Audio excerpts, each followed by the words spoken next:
आज जो मी प्रश्न करत आहे हा आज आम नागरिकाला करायचं काम नाही पडायला पाहिजे.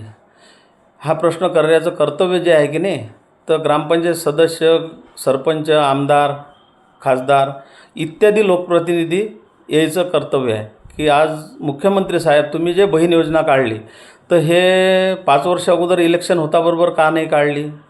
तुम्ही आता जे योजना काढलेली आहे तर याच्यातून हे सिद्ध होते की तुमचा हेतू चुकीचा आहे. दुसरा विषय हा आहे की प्रत्येक कागदपत्रासाठी आज हाल चालू आहे नागरिकाचे आणि लाईनही भरपूर लागलेल्या आहेत. उपाशी तापाशी बसेला आहे. आता याच्यात 8 दिवस जातात, 15 दिवसात जातात, महिना जाते, काही सांगू शकत नाही.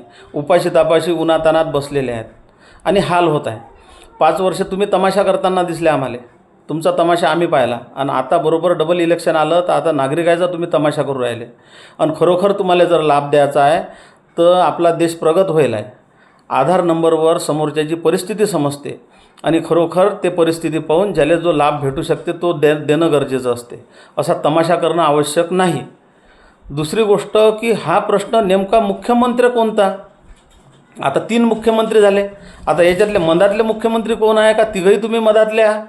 मधातला म्हणजे चुकीच्या मार्गाने नका जाऊ बरं. तसा मधातला नाही म्हटलं मी. मधातला म्हणजे मुख्यमंत्री कोण आहे हा प्रश्न केला मी. आणि हे रील सर्व नागरिकापर्यंत जायला पाहिजे. आज आपले हाल होऊन राहिले, आपल्याला त्रास देऊ राहिले. आपल्या आधारावर आपल्याला लाभ भेटू शकते आणि आपल्याला ते तपासू शकतात. जेवढे आज गर्दी करून राहिले, जेवढे फॉर्म भरले जातील तेवढ्याले सगळ्याले तुम्ही देसाल का? जेवढे फॉर्म भरले तेवढ्याले दिले गेले पाहिजे. आणि महत्त्वाचे कशातून कसे काय ॲडजस्ट करणार आहे आणि कसे देणार आहे तुम्ही? म्हणजे आमचेच कुठंतरी पैसे वाढवायचे, दरवाढी करायच्या, त्याच्यातूनच द्यायचे आणि पूर्ण देशातले नागरिक चिवत्या बनवायचे. अरे आम्हीच तुम्हाला वोटिंग केलं, तुम्ही निवडून दिलं आणि तुम्ही आज एवढा मोठं मुख्यमंत्र्याचं किंवा जे पदं असतात ते सांभाळता आणि तुमच्या परिवाराचा, तुमच्या लेकरा-बाकराचा, बायकोचा विचार करता आणि जो तुम्हाला एवढ्या मोठ्या पदावर नेऊन बसवते त्याचे तुम्ही डबल हाल करता, दिशाभूल करता, दिशा चुकवता. म्हणजे हे कितपत योग्य आहे? खरोखर तुम्ही माणूस असू शकता का? तुम्ही आरशात पहा एक वेळ. खरोखर तुम्ही माणसासारखे दिसता पण माणूस नाही.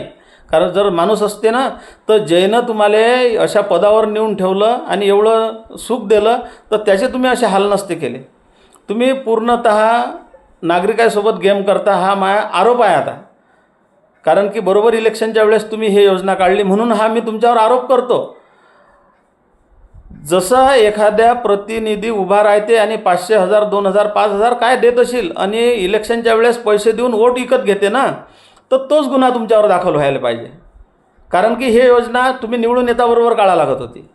आता काढली म्हणजे तुमचा चुकीचा हेतू आहे. जो गुन्हा याच्यावर मत विकत घेणाऱ्यावर होते तोच तुमच्यावर गुन्हा दाखल व्हायला पाहिजे. आणि गुन्हा दाखल करणे म्हणजे भारत सरकारचं काम आहे. भारत सरकार तर काही बुद्धिभ्रष्ट व्हायला आहे. एवढे मोठे शिकतात, सवरतात, एवढ्या मोठे पदावर अधिकारी बनतात आणि त्याच्याही बुद्ध्या भ्रष्ट व्हायला आहे. ते कामावरचे गडी जसे 6 महिन्यानं आहेत की काय आहेत हेही समजत नाही. म्हणजे आम नागरिकाचं नेमकं होईल काय? भारत सरकारमधले गुलाम व्हायला आहेत, पूर्ण कामावरचे गडी व्हायला आहे 6 महिन्याचे आणि आम्ही तुम्हाला निवडून देतो तर तुम्ही असे गेम करता. म्हणजे खरोखर आम नागरिकानं, साधारण नागरिकानं नेमकं काय करायला पाहिजे? आणि हे रील प्रत्येक नागरिकापर्यंत गेली पाहिजे आणि हे मुख्यमंत्र्यापर्यंत पोहोचली पाहिजे. हे सर्व नागरिकांना मी विनंती करतो. धन्यवाद.